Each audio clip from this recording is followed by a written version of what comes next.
Hola, mis estimados amigos, mis hermanos en esta aventura. Aquí estamos una semana más con el capítulo 5, Testigos de Dios, de la biografía de Pepillo Smith, escrita por Fan Brody, que fue miembro de la iglesia y además era sobrina de David McKay, el que fue también presidente y presidente de la iglesia de la Cooperación Suma. Bien, ya sin más dilaciones, vamos a comenzar este nuevo capítulo. Testigos de Dios, capítulo 5. Dice así: el libro de Mormón fue una mutación en la evolución de la literatura norteamericana, un asunto curioso, a la vez estéril y potente. Aunque no crió imitadores fuera del mormonismo y fue ignorado por los críticos literarios, trajo varios cientos de miles de inmigrantes a Estados Unidos en el siglo XIX.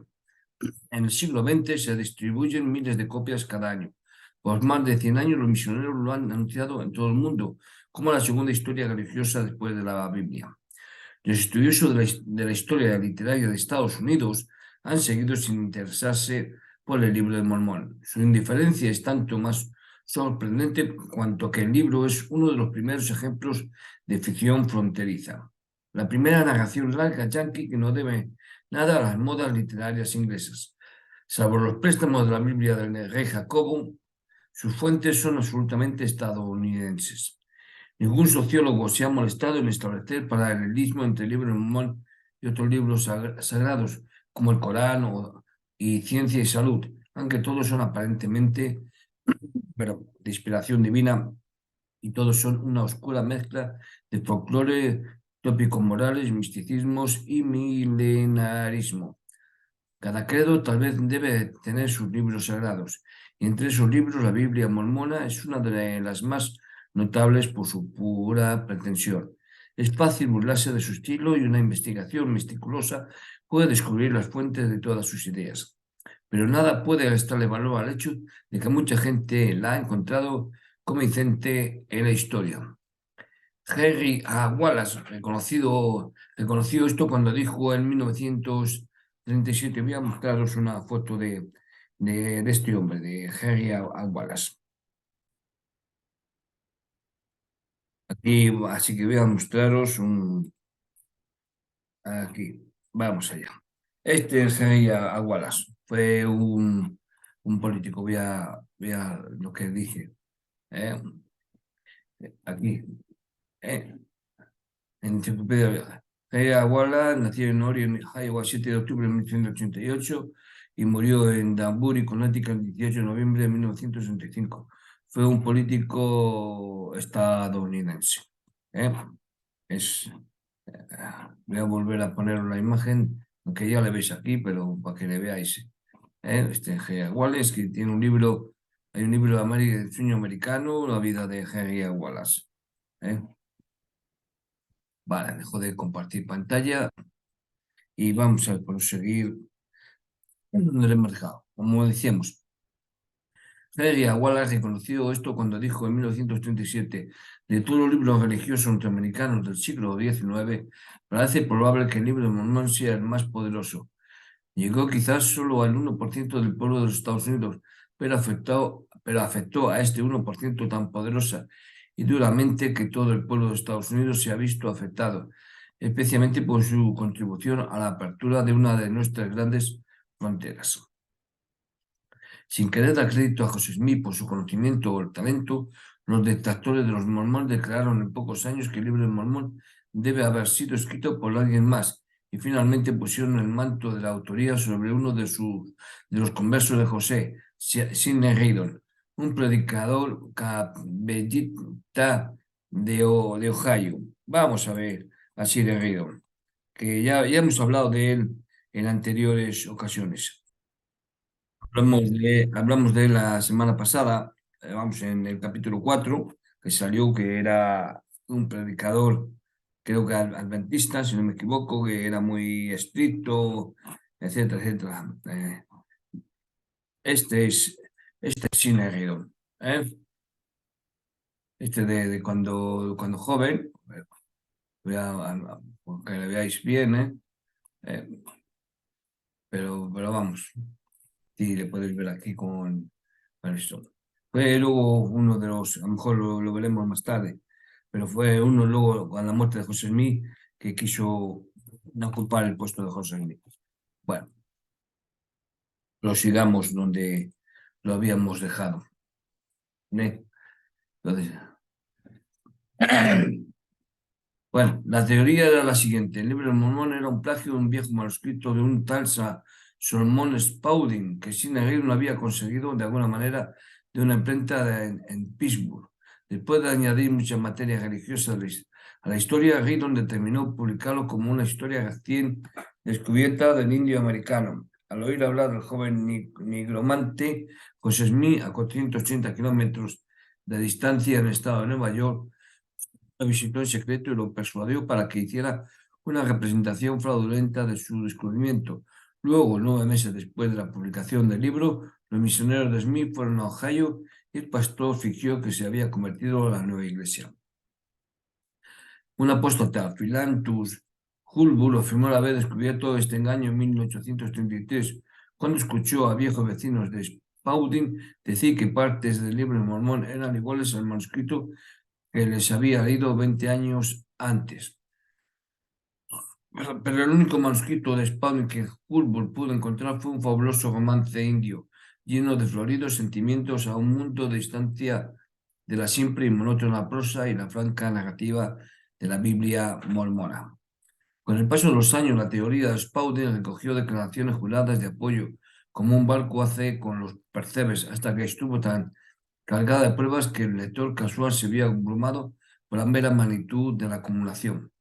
La teoría requiere un análisis cuidadoso porque ha sido ampliamente aceptada. Sin embargo, las pruebas documentales de ambos lados son tan pesadas que las he agregado a un apéndice. Es decir, esto es lo que dice Van Blodin. Críticos recientes que insisten en que José Smith sufría de delirios han ignorado que el libro Mormón, evidencia contraria difícil de anular. Su misma coherencia desmiente sus afirmaciones. Bernard Devoto llamó al libro una fermentación de levadura sin forma, sin rumbo e inconcebiblemente absurda, a la vez una parodia de todo el pensamiento religioso norteamericano y algo más que una parodia, una desintegración. El estro de un paranoico lo proyectó en una nueva Biblia. Vamos a ver quién era este Bernard Devoto, ¿de acuerdo? Para que nos hagamos una idea de los personajes que aparecen aquí. Bien, este hombre era un historiador americano, escribió varios libros que vais a verlo ahora, vamos a verlo ahora, ¿de acuerdo? Bien, este es Bernard Devoto, ¿eh? Aquí están algunos de sus libros, algo está en inglés. Lo mismo, es decir, aquí lo podéis ver en la Wikipedia, pero nos dice aquí en los libros de Bernard Devoto, no iba a hacerlo antes. Dice que nació en 1897 y murió en 1955. Historiador, ensayista, columnista, maestro, editor y revisor estadounidense. Fue un defensor de toda la vida, toda la vida. Voy a poneros imágenes de él para que veáis. Este era. ¿eh? Para que os hagáis una idea de quién era este hombre. Bien, sigamos donde básicamente le hemos dejado. ¿eh?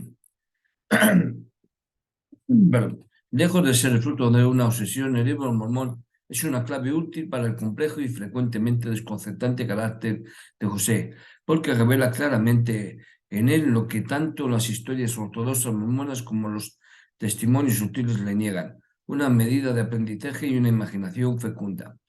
La Iglesia mormona ha exagerado la ignorancia de sus profetas, ya que cuanto más escasos son sus conocimientos, más divino debe ser su libro. Los no mormones que intentan hacer análisis psiquiátricos se han contentado con ponerle una etiqueta al joven y han ignorado su mayor logro creativo porque lo encontraron aburrido. Es aburrido en verdad, pero no carece de forma ni de objetivo, ni es absurdo. Su estructura muestra un diseño elaborado, su narrativa está hilada coherentemente y demuestra a todas luces una unidad de propósito.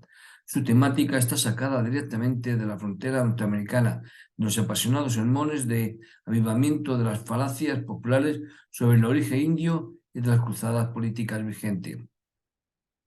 Cualquier teoría sobre el origen del libro de Mormón que destaque al profeta y oscurezca el escenario en el que actuó es sin duda una distorsión, porque el libro puede explicarse mejor, no por la ignorancia de José ni por sus ilusiones, sino por su respuesta a las opiniones provincianas de su tiempo. No tenía ni la diligencia ni la constancia para dominar la realidad, pero su mente estaba abierta a todas las influencias intelectuales de cualquier campo que pudieran soplar. Si su libro es monótono hoy en día es porque los fuegos de la frontera hace tiempo que murieron y las preguntas candentes que el libro respondió son cenizas. Esto es particularmente cierto en el asunto religioso. En los discursos de los profetas nefitas se pueden encontrar los conflictos religiosos que dividían a las iglesias en la década de 1820. Alexander Campbell, fundador de los discípulos de Cristo, escribió en la primera revisión del libro de Mormón. Vamos a ver a este hombre, ¿de acuerdo? Ya que le mencionan, pues vamos a ver a este personaje. Bien, este es Alexander Campbell, este que pongo aquí en primicia. Nació en 1788 y murió en 1866. Y nos dice que fue el fundador y lo vamos a ver qué nos dice este hombre. Alexander Campbell es el joven y famoso florista británico. No, este no es. Fue un inmigrante escocés-irlandés que se convirtió en ministro ordenado en los Estados Unidos y se unió a su padre Thomas Campbell.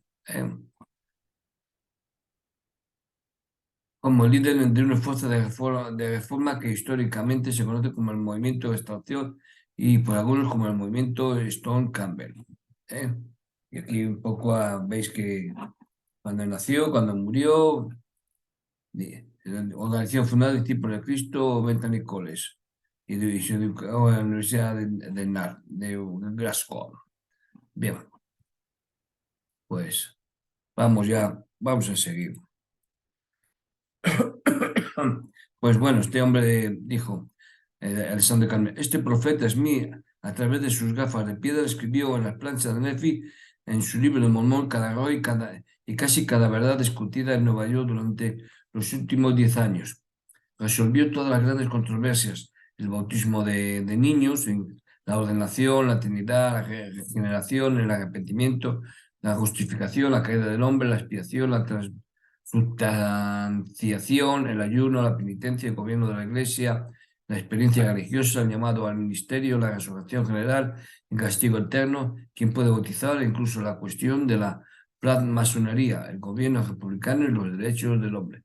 Pero es más hábil en las controversias de Nueva York que en la geografía o la historia judía. Hace que Juan bautice en el pueblo de Betábara y dice que Jesús nació en Jerusalén. Si uno tiene la curiosidad de leer los sermones del libro, se impresionará con la capacidad de José Smith para argumentar con igual facilidad en ambos lados de un debate teológico. El calvinismo y el arminianismo tenían el mismo estatus, dependiendo de qué profeta estaba abrazando la causa, e incluso el universalismo recibió una audiencia. El gran ateo Coriol Coriol es un personaje del libro de Mormón. Quedó mudo por su blasfemia, pero expuso su caso con más elocuencia que el profeta que invocó sobre él la ira del cielo. La facilidad con la que se manejaron los profundos argumentos teológicos es una prueba de la inusual plasticidad de la mente de José. Pero esta facilidad era completamente verbal. La esencia de las grandes verdades espirituales y morales con las que trató tan ágilmente no penetró en su conciencia. Si lo hubiera hecho, no habría habido ningún libro. Conocía estas verdades tan íntimamente como un niño brillante conoce su catecismo, pero su uso de ellas era actualmente oportunista. La teología del libro de Mormón, como su astropología, era solo un popurrí. A medida que su historia se acercaba al final y comenzó a pensar seriamente en la publicación, José estaba cada vez más insatisfecho con la narrativa india tal como estaba. Había escrito un registro de 1000 años, del 600 a.C. al 400 después de Cristo, pero aparentemente le preocupaba la especulación bastante extendida de que los indios habían estado en América casi desde los días del diluvio. Bueno, muchos pensaron que había emigrado en la época de la construcción de la Torre de Babel y la gran dispersión de las lenguas. Y José parece haberse dado cuenta de que si esta teoría ganara en popularidad, las afirmaciones de su libro podían ser despreciadas. Los escritores argumentaban de varias maneras que los inmigrantes habían navegado en barcos, han cruzado el estrecho de Bering en el hielo o atravesado el continente hundido que se decía que había unido el viejo mundo con el nuevo. Caleb Atwater, al examinar las ruinas de Ohio en 1820, vamos a ver este hombre para que nos hagamos una idea. Así que venga, vamos a ver, porque me gusta a mí que podáis ver a los personajes de quien estamos hablando. Es este hombre, Carlos Atwater, es decir, que nació el 25 de diciembre de 1778 y murió el 13 de marzo de 1867. Nos dicen que era un político americano, historiador y etcétera. Te voy a poner más imágenes de él para que le veáis bien. Y estos son los mapas que este no es este, ¿eh? Este es Caleb Atwater. ¿De acuerdo? Venga. Bueno, pues vamos a seguir con lo que estábamos hablando de Caleb Atwater. Bueno, estábamos diciendo, Caleb Atwater, al examinar la huelga de Ohio en 1820, escribió que los montículos marcaban el progreso de la población en las primeras edades después de la dispersión, elevándose donde quiera que llegara la posteridad de Noé. Perdón. José puede haber recibido una introducción completa a la literatura que apoya esta teoría en el libro de Ethan Smith, es decir, lo que vivimos en la semana pasada, que citaba varias leyendas indias vagamente similares a la historia del Gran Diluvio. En cualquier caso, le impresionó la probabilidad de la tesis dispersiva, ya que en las últimas semanas de la escritura titula una pequeña y concisa historia de un pueblo llamado los Jareditas, que adjuntó al registro nefita. Esta historia, dijo, había sido registrada en un conjunto separado de 24 planchas de oro. Contaba la historia de Jared, que con algunos seguidores había huido de la Torre de Babel y navegado a América alrededor del 2500 a.C.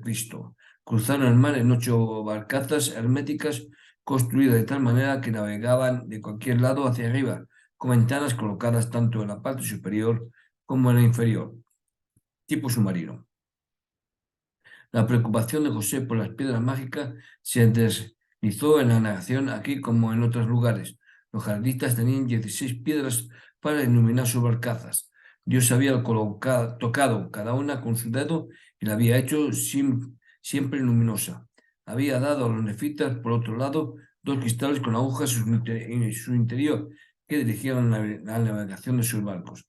Como el arca de Noé, las barcazas jareditas contenían todo lo que los colonos podían necesitar en un nuevo continente, sus rebaños que habían reunido, macho y hembra de todo tipo, aves de aire, peces de las aguas, enjambre de abejas, semillas de todo tipo. Este pequeño detalle sobre la carga, arrojado casualmente en la historia, resolvió en parte la cuestión de cómo los animales habían llegado a América, un problema que los hombres habían intentado resolver durante 3 siglos. Algunos creían que los ángeles los habían llevado, otros que Dios había creado 2 Adanes y 2 Edenes. Un historiador, al especular sobre si los animales habían sido traídos en barcos o no, se quedó perplejo por la presencia de pumas y lobos en el nuevo mundo. Si suponemos que esos primeros pueblos fueron tan tontos como para llevar animales tan perniciosos a nuevos países para cazarlos, no podemos seguir pensando que fueron tan locos como para llevarse también muchas especies de serpientes por el placer de matarlas después. José no se molestó en explicar la presencia de animales salvajes en América y fue descuidado en su elección de las bestias domésticas. Hizo que los jareditas trajeran caballos, cerdos, ovejas, ganado y asnos, cuando se sabía, incluso en su época, que Colón había encontrado la tierra desprovista de estas especies. Cometió un error similar al hacer que los nefitas produjeran trigo y cebada en lugar de maíz, las patatas autóctonas. Siempre ecléctico, José nunca agotó ninguna teoría de la que se había apropiado. Se apoderó de un fragmento aquí y otro allá y del extraño surtido construyó su historia. Como hemos visto, dejó sin usar la única hipótesis que podría haber ayudado a salvar el libro de Z grotesco por la investigación arqueológica y antropológica del siglo XX. Este descuido fue probablemente el resultado de su lectura de Bien of the Hebrews, visto los hebreos, que había despreciado la teoría que exponía el origen asiático de los indios.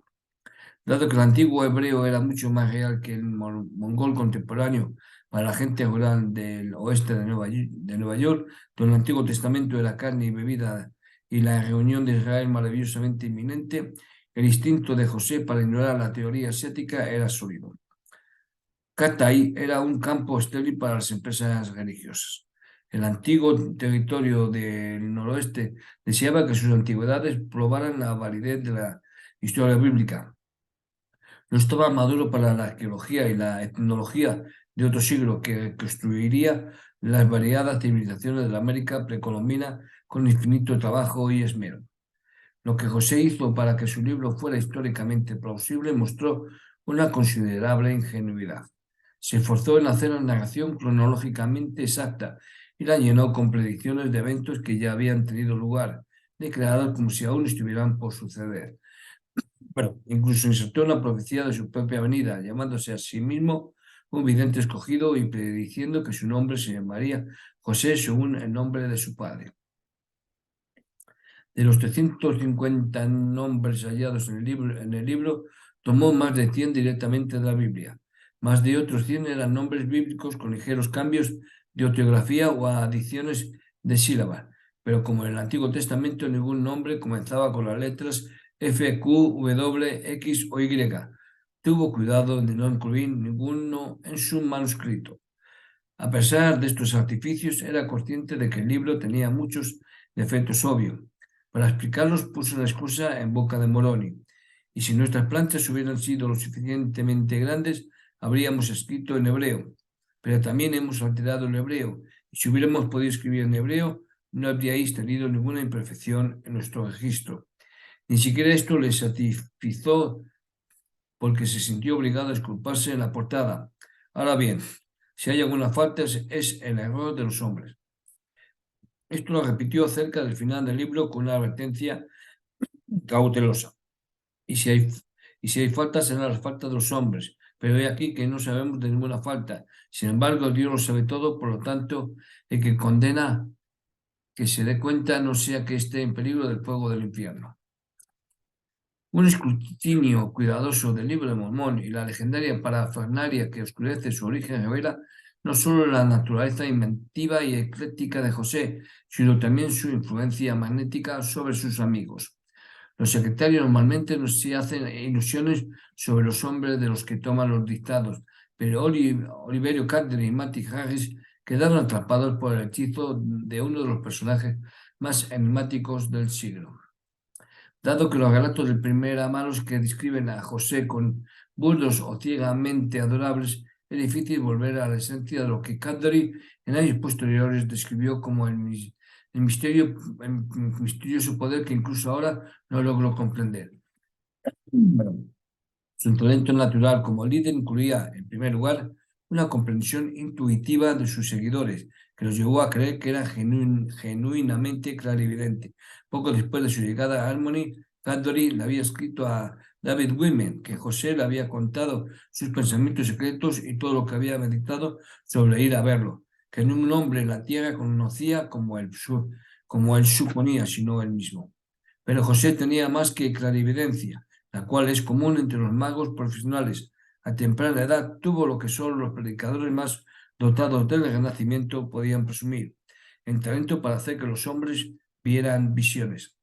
Esta era una actitud insospechada en sí mismo hasta la primavera de 1829, cuando el libro Mormón estaba casi completo. Durante algún tiempo, José había estado ansioso por organizar una iglesia. Este era el resultado lógico de la planificación del libro Mormón y provenía de la misma oscura hambre de poder y deferencia que había estimulado sus primeras fantasías. Y como José era un organizador, así como un soñador, la construcción de una iglesia era inevitable. Calderi, sin embargo, que no tenía ninguna de las audacias de José, se molestó porque su líder ni siquiera era un predicador ordenado. discutieron largamente el asunto de la autoridad y la ordenación y finalmente decidieron ayunar durante muchas horas y luego ir al bosque a rezar. Nadie puede caminar en el bosque en mayo sin una exaltación del espíritu, y cuando los dos hombres se arrodillaron en oración, Catherine fue sobrecogido por una visión del cielo. La voz del Redentor nos habló paz, dijo, mientras el velo se abría y el ángel de Dios bajaba vestido de gloria y entregaba el mensaje ansiosamente esperado y la llave del Evangelio del arrepentimiento. Al oírlo nos regocijamos mientras su amor encendía nuestras almas y nos embelesaba la visión del Todopoderoso. ¿Dónde había lugar para la duda? En ninguna parte. La incertidumbre había huido, la duda se había reducido, ya no se elevaba, mientras que la ficción y el engaño habían huido para siempre. Bueno, José también describió esta visión, pero sin hipérbole. Escribió simplemente que el ángel era Juan el Bautista, que les había conferido el verdadero sacerdocio hebreo de Aarón y les había ordenado bautizarse. 10 años después, Catherine abandonó desilusionado a José Smith. Sin embargo, escribió de esta temporada como sagrada y dijo de la visión: el ángel era Juan el Bautista, lo cual no dudo ni niego. Así comenzó la era de los milagros entre los seguidores de José Smith. Los fenómenos sobrenaturales se sucedieron con fuerza a medida que se propagaba el contagio. Una rivalidad surgió entre los patrocinadores de José. Joseph Canay trajo una carreta de provisiones que se encontraba a 18 kilómetros de distancia para ayudar en la obra del Señor y regresó con una revelación en su bolsillo. El padre de David Whitmer, para no ser superado, prometió alojamiento y comida gratis y José terminó la traducción de las planchas en Fayette, Nueva York. Cuando David trajo su carro a Harmony para llevar a la pareja al norte, a la casa de su padre, tuvo un pequeño milagro que contar. 7 acres de su campo de 20 acres habían sido milagrosamente arados durante la noche. Lucy Smith escribió más tarde que 3 misteriosos desconocidos aceleraron su viaje al esparcir fertilizante en uno de sus campos. David estaba ansioso por ver que las planchas fueran cuidadosamente empacadas, pero José le informó sobriamente que serían llevadas por un mensajero especial. Y cuando a lo largo del camino vieron a un hombre barbudo con una mochila abultada en la espalda, le dijo a David que era el ángel mensajero disfrazado. Bueno, la señora Wilmer, ya cargada con muchos niños, era la única persona que resentía la llegada de José. A medida que pasaban los días, se cansaba y se desconcertaba más. Entonces una mañana llegó del ordeño temblando de excitación. En su camino al granero, en la niebla del amanecer, se había enfrentado a un anciano con barba blanca. Has sido fiel y diligente en tu trabajo, había dicho, pero estás cansada por el aumento de tu trabajo. Por lo tanto, es apropiado que recibas un testimonio para que tu fe sea fortalecida. Con lo cual le había mostrado las planchas de oro. Es probable que nadie se sorprendiera más que José Smith. El dócil Catherine había tenido una visión después de un largo ayuno y una intensa oración, pero la mamá Whitman había tenido una visión en su fervor completamente sola, y José sin duda consideró este milagro en su corazón con asombro. Conmovido por la hospitalidad que se le brindó, la pagó con la única riqueza que tenía, revelaciones personales que llevaban las bendiciones del cielo. Martin Harris se quedó en la casa de los Whitman como un Spaniel mendigo, recordándole continuamente a José su promesa de que 3 hombres verían las planchas. Finalmente los testigos fueron elegidos: Harris, Catherine y David Whitman. José los instruyó cuidadosamente en el nombre del Señor. Y aquí os digo que debéis confiar en mi palabra, y si lo hacéis con íntegro propósito de corazón, veréis las planchas y también el pectoral, la espada de Labán, el Urim, Tumim. Y es por vuestra fe que tendréis una visión de ellas, testificaréis de haberlas visto. Y si cumplís estos últimos mandamientos míos que os he dado, las puertas del infierno no prevalecerán en contra de vosotros. Los 4 hombres caminaron por el bosque y se arrodillaron a orar. José dirigió la súplica y los otros le siguieron en solemne sucesión. Luego esperaron en silencio por un milagro. La brisa de verano removió las hojas sobre ellos y un pájaro gorjeó fuertemente, pero no pasó nada. La actitud que siguió se volvió opresiva. Entonces Harry, cuyo corazón fue apuñalado por la duda, se levantó avergonzado y desdichado, culpando su fracaso a su presencia. Pidió ir a rezar a solas. Por consiguiente, se retiró de nosotros, dijo José. Nos arrodillamos de nuevo y nos llevamos muchos minutos orando, cuando al instante vimos una luz sobre nosotros en el aire de un resplandor extraordinario. Y aquí que un ángel estaba de pie ante nosotros. En sus manos tenía las planchas por las que habíamos estado rezando para que éstas pudieran ser vistas. Volvió las hojas una por una para que pudiéramos verlas y discernir los grabados que había en ellas. Luego se dirigió a David Wimmer y dijo: David, bendito sea el Señor y el que guarda sus mandamientos. Cuando inmediatamente después oímos una voz de la luz brillante sobre nosotros diciendo: estas planchas han sido reveladas por el poder de Dios y han sido traducidas por el poder de Dios. La traducción de las que habéis visto es correcta y os ordeno que dejéis constancia de lo que ahora veis y oís. José fue ahora en busca de Harry, que encontró de rodillas cerca. Juntos rezaron y el profeta dijo que la misma visión volvió. Harry se puso de pie de un salto gritando: Basta, basta, mis ojos han visto, mis ojos han visto. Osana, Osana, bendito sea el Señor. Siguiendo la orden de la revelación, los tres hombres firmaron una declaración redactada por José que fue impresa al final del libro de Mormón. Y voy a poneros para que lo veáis de lo que estoy yo hablando, ¿eh? Más que nada para evitar leeros la declaración. Lo voy a dejar que lo veáis un rato. Esta el testimonio de los tres testigos. Es todo esto más la firma de aquí de los tres testigos. Aubrey Cadbury, David Whitman y Martin Harris. ¿De acuerdo? Seguramente al final creo que viene la foto de los tres testigos. ¿eh? Así que luego vemos las fotos. Bueno, dejo de compartir y vamos a seguir. Según la prensa local de la época, los tres testigos contaron versiones diferentes de su experiencia, lo que hace más probable que los hombres no fueran conspiradores, sino víctimas del talento inconsciente pero positivo de José para la hipnosis. Martin Harry fue interrogado por un abogado de Palmira que le preguntó de forma directa: ¿vio las planchas y los grabados en ella con sus ojos corporales? A lo que respondió: no las vi como veo este estuche, pero las vi con el ojo de la fe. La vi tan claramente como veo cualquier cosa a mi alrededor, aunque en ese momento estaban cubiertas con un paño.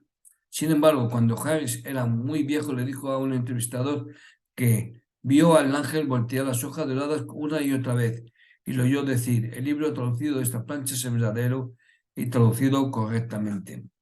David Wimmer le dijo al editor del reflector que José lo había llevado a un campo abierto donde encontraron las planchas tiradas en el suelo, pero en los últimos años la historia de Wimmer también fue ricamente adornada. No solo vimos las planchas del libro de Mormón, dijo, sino también las planchas de bronce, las planchas del libro de Ete, las planchas que contienen los registros de la maldad y las combinaciones secretas de la gente del mundo.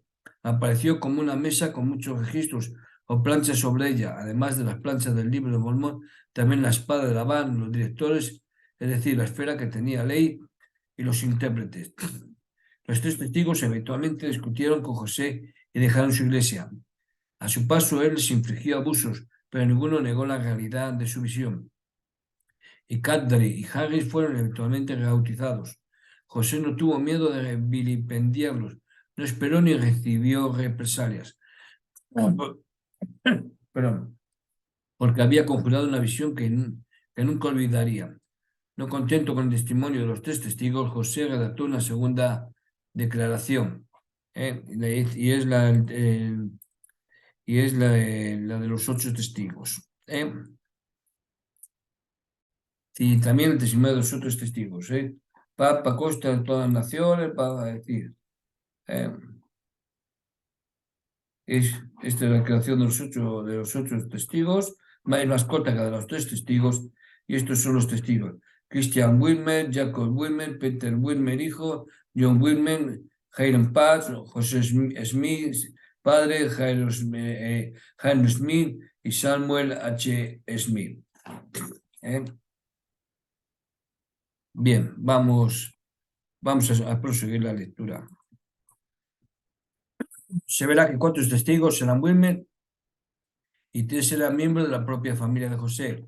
El octavo testigo, Helen Parr, se había casado con la hija de Wilmer. Mark Twain iba a observar más tarde. No podría sentirme más satisfecho y tranquilo si toda la familia Wilmer hubiera testificado. En ediciones posteriores, las palabras autor y propietario, que pueden haber seguido simplemente la forma de derecho de autor, fueron cambiadas a traductor. El mismo cambio se hizo en la página del título del libro, que en la primera edición estaba firmada José Smith, autor y propietario. Una de las descripciones más plausibles de la manera en que José Smith obtuvo estas 8 firmas fue escrita por Thomas Ford, gobernador de Illinois. Vamos a ver si hay foto de este hombre.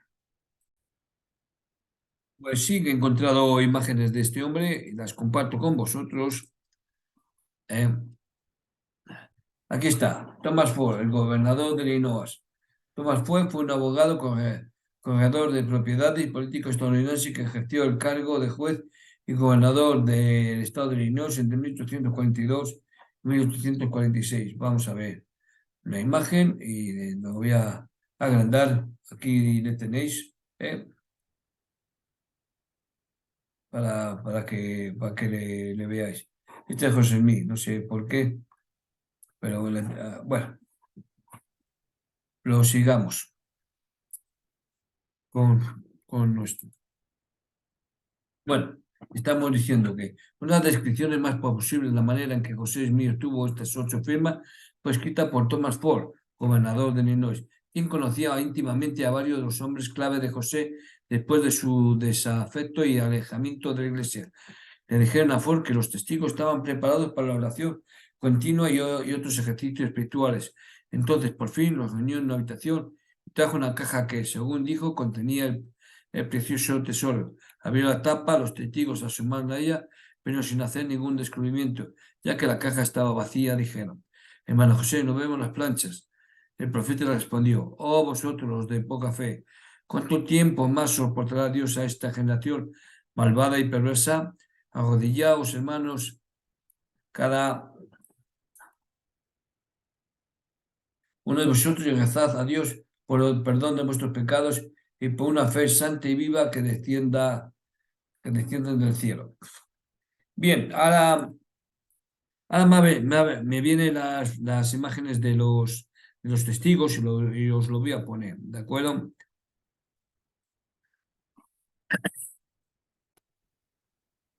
Como veis, aquí tenemos a David Whitmer, padre, a David Whitmer, vamos, el que testigo del libro Mormón, Matty Harris, que ya vimos anteriores imágenes de él, eh, Oliverio Caddery, que también, este es Karen Mía, el hermano de José, y estos son las imágenes que básicamente aparecen aquí en el libro de Nadie conoce mi historia de Fan Brody.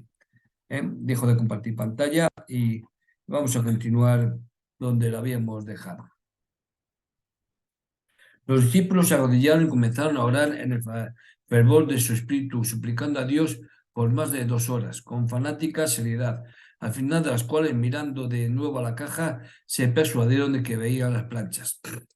Sin embargo, es difícil reconciliar esta explicación con el hecho de que estos testigos y más tarde Emma y William Smith enfatizaron el tamaño, el peso y la textura metálica de las planchas. Quizá José construyó algún tipo de engaño improvisado. Si es así,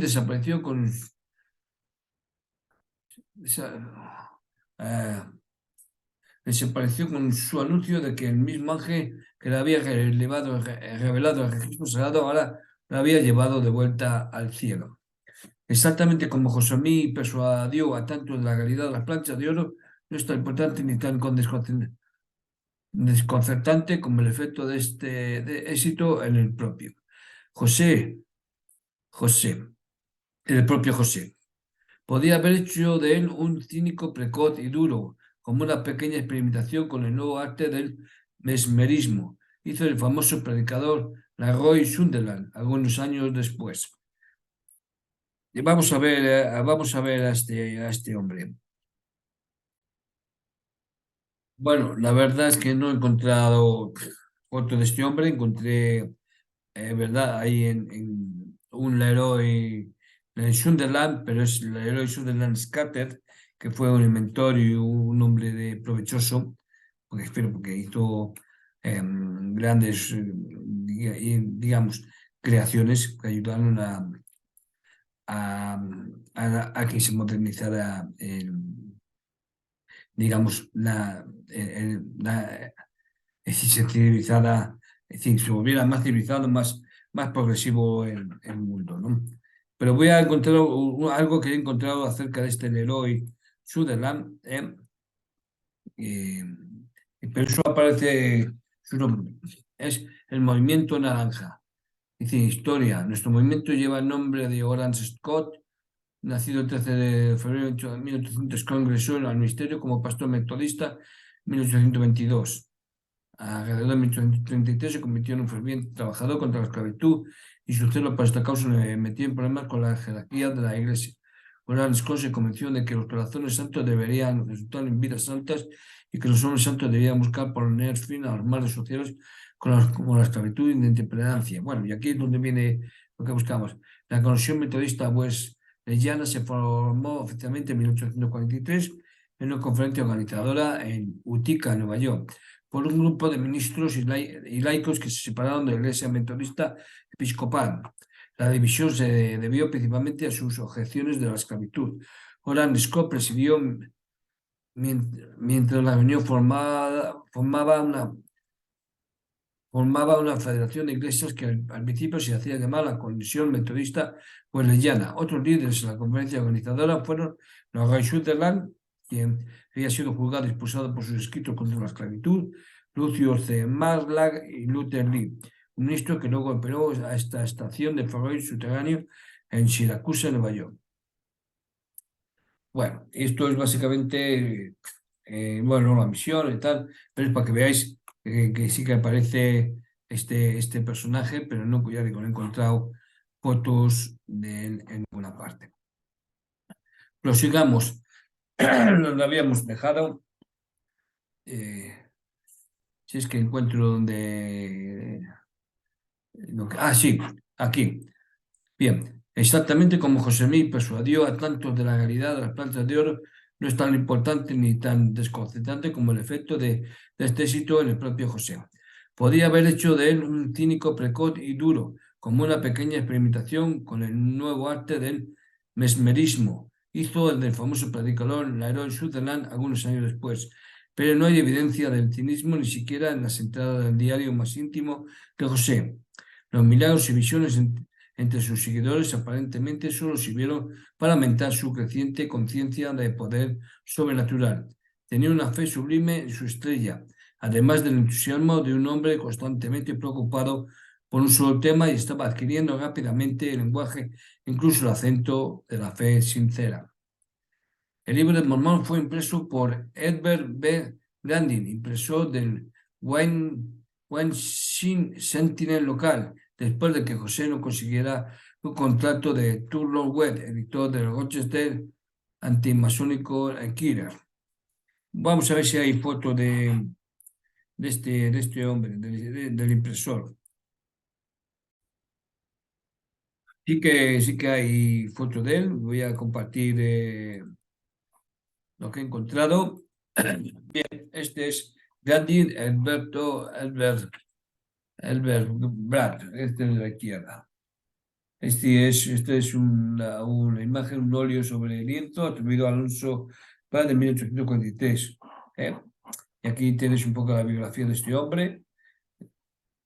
1806, imprenta, actor editor del periódico, el comisario, el tapetista, el curtidor, etcétera, etcétera. Y esto está en los papeles de José Smith. ¿Eh? Y luego también tenemos, para que veáis un poco la imprenta donde se hizo el- se imprimió el libro del Mormón. Aquí supuestamente está el libro del Mormón.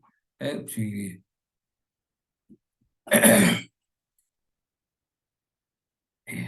Para que lo veáis. Sí. Pues luego dice que tenemos opción de verlo en español, aquí abajo, pero bueno. Básicamente era para que lo vierais, nada más.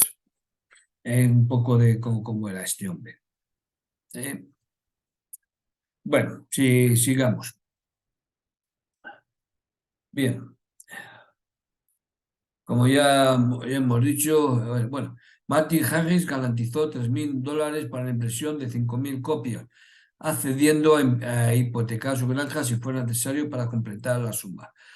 Para entonces ya había dejado a su esposa, habiéndola satisfecho con un acuerdo de 80 acres y una casa.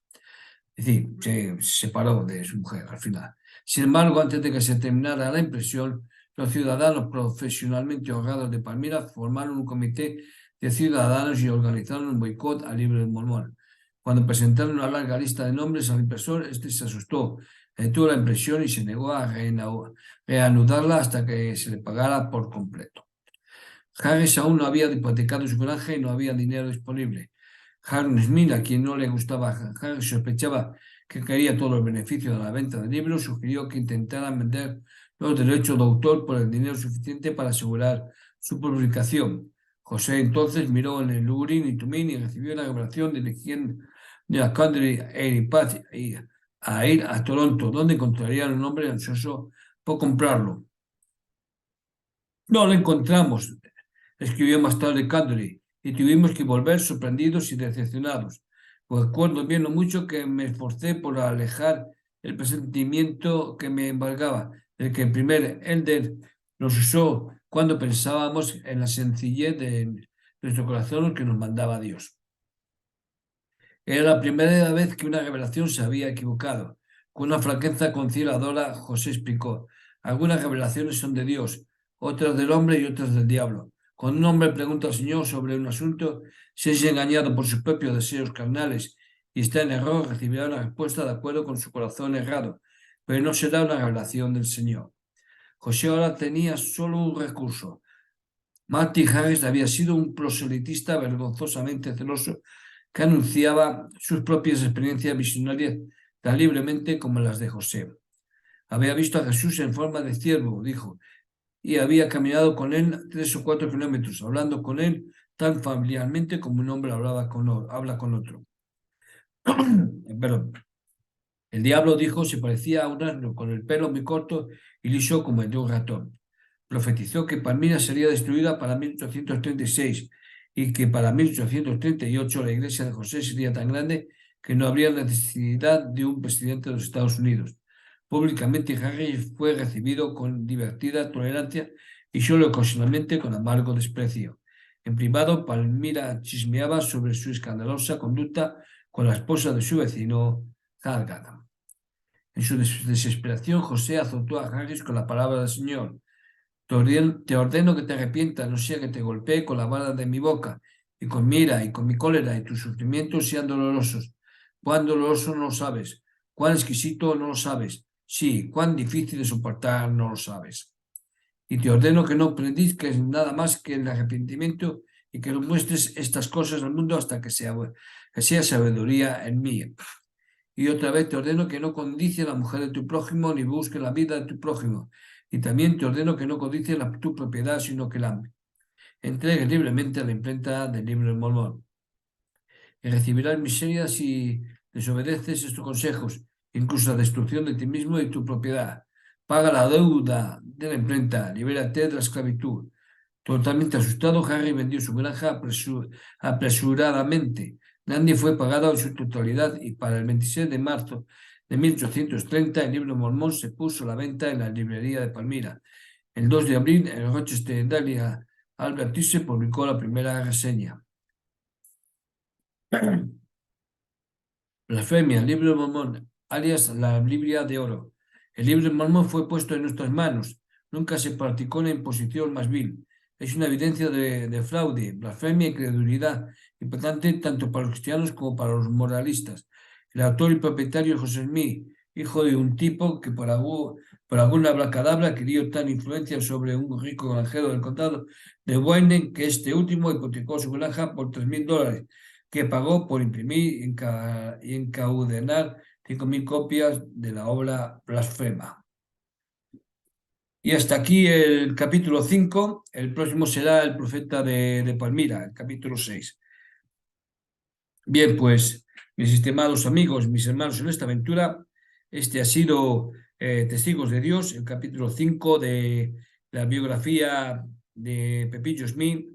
Nadie conoce mi historia, titulada así, Nadie conoce mi historia, que escribió Fan Bloody, que ya digo que fue una miembro de la iglesia que fue luego excomulgada y que era sobrina del que fue presidente de la iglesia y profeta, evidente y revelador David O'Mackey. Gracias, espero volver a veros en la próxima semana con otro interesante capítulo que ya he dicho que es el número 6. eh, y, y nada más, que tengáis una buena semana. Hasta pronto.